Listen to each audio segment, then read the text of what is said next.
গরমের দাপট চলছে প্রবলভাবেই, তাই খুদে পড়ুয়াদের সূর্যের তেজ থেকে বাঁচাতে দুপুরের বদলে সকালে স্কুলে ক্লাস হবে বলে সিদ্ধান্ত নিয়েছিল 3 জেলার প্রাথমিক বিদ্যালয়ের সংসদ। কিন্তু তা একেবারেই পছন্দ হয়নি রাজ্যের প্রাথমিক শিক্ষা পর্ষদের।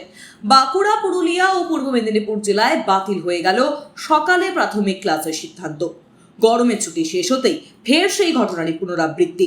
গ্রীষ্মের ছুটি শেষ হওয়ার পর গত 2রা জুন বাঁকুড়া জেলা প্রাথমিক স্কুলগুলি খোলে। 2রা জুনই বাঁকুড়া জেলা প্রাথমিক বিদ্যালয়ের সংসদ নির্দেশিকা দিয়ে জানায়, অত্যধিক গরমের কথা ভেবে 4ঠা জুন থেকে সকালে জেলায় স্কুল খোলা হবে। সেই অনুযায়ী আজ থেকে বাঁকুড়া জেলা জুড়ে 7 সকালে স্কুল শুরু হয়। আর তার মাঝে গতকাল পর্ষদ বিজ্ঞপ্তি জারি করে জানিয়ে দেয়, পর্ষদের অনুমতি নিয়ে এই সূচি বদল হয়নি। বিজ্ঞপ্তিতে সকালের বদলে অবিলম্বে ফের দুপুরে স্কুল করার কথাই জানানো হয়েছে।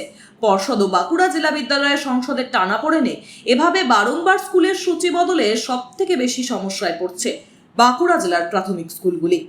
আপনারা নিশ্চিতভাবে জানেন, গ্রীষ্ম অবকাশ পড়ার আগে এই ধরনের একটা ঘটনা আমরা লক্ষ্য করেছিলাম। আবার নতুন করে বিদ্যালয় খোলার পর আবার এই একই ঘটনার পুনরাবৃত্তি ঘটল। নিশ্চিতভাবেই রাজ্য প্রাথমিক শিক্ষা পর্ষদ এবং ডিপিএসসি, বাঁকুড়া জেলা প্রাথমিক শিক্ষা পর্ষদের বা অন্যান্য ডিপিএসসি যে কোঅর্ডিনেশন, সেই কোঅর্ডিনেশনের মারাত্মকভাবে অভাব হচ্ছে। এই কোঅর্ডিনেশনের কার পক্ষ থেকে অভাব হচ্ছে, চেয়ারম্যান, ডিপিএসসি চেয়ারম্যান না প্রাথমিক শিক্ষা পর্ষদের সচিবের, সেটা আমরা নিশ্চিতভাবে বলতে পারবো না, কারণ সেই বলার জায়গায় আমরা নেই। কিন্তু একটা ঘটনা, যে ঘটনা ঘটছে, এই ঘটনা ঘটার ফলে প্রাথমিক বিদ্যালয়গুলো, সরকার পোষিত বিদ্যালয়গুলোতে মারাত্মক রকম তার প্রভাব আমরা লক্ষ্য করছি। Bureau report, sky news Bangla.